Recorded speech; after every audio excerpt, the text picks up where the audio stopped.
Hello hi అండి. ఈరోజు ఒక కస్టమర్ అయితే 2 బ్లౌజెస్ అయితే స్టిచ్చింగ్ చేయాలి. చూడండి ఈ శారీస్ ఒకటేమో పఫ్ హ్యాండ్స్ అయితే పఫ్ ఇచ్చారు కొలత బ్లౌజు. ఇదైతే డబల్ కట్ వర్కే డబల్ లేయర్తో స్టిచ్చింగ్ చేయాలండి. డబల్ లేయర్ కట్ వర్క్ అయితే మనకు హ్యాండ్స్ మెజర్మెంట్ సేమ్ ఉండాలంటే మళ్ళీ 2 మెజర్మెంట్స్ ఇచ్చారు. ఫస్ట్ అయితే ఇది ఇచ్చారు, చిన్న పఫ్ లేక సేమ్ ఇదే కుట్టమన్నారు. మళ్ళీ సేమ్ మెజర్మెంట్ కావాలని ఉంటే కట్ వర్క్కి ఇది ఒకటి ఇచ్చారు. ఇదైతే వాళ్ళు తెచ్చుకున్న సారీస్ అండి, మన కూడా తీసుకున్నాను. ఇదైతే కట్ పీస్ అయితే తెచ్చుకున్నారు.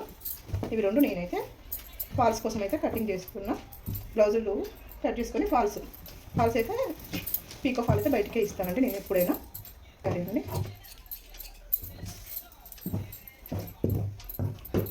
బ్లౌజులు కట్ చేసి తీసుకొని ఫాల్స్ అయితే నాయే. ఫాల్స్ మ్యాచింగ్ చూసుకుంటూ ఇస్తాం.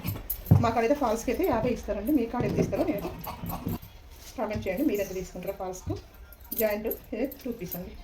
ఈ జాయింట్ అనేది మధ్యలోకి పోవాలి. మనం వేసినప్పుడు ఎప్పుడైనా చిన్న పీస్ ఉంటుంది కదా, చిన్న పీస్ అనేది స్టార్టింగ్ మనం కట్ చేయడానికి చిన్న పీస్ వేసుకోవాలి. పెద్ద పీస్ అయితే సైడ్కి వేసుకోవాలి. పళ్ళు లేదు కాబట్టి ఎటైనా వేసుకోవచ్చు. ఒకటో బార్డర్తో లేయర్, ఒకటో బ్లౌజ్. మీకు స్టిచ్చింగ్ చేసినట్టు కూడా పిక్ అయితే షేర్ చేస్తాం.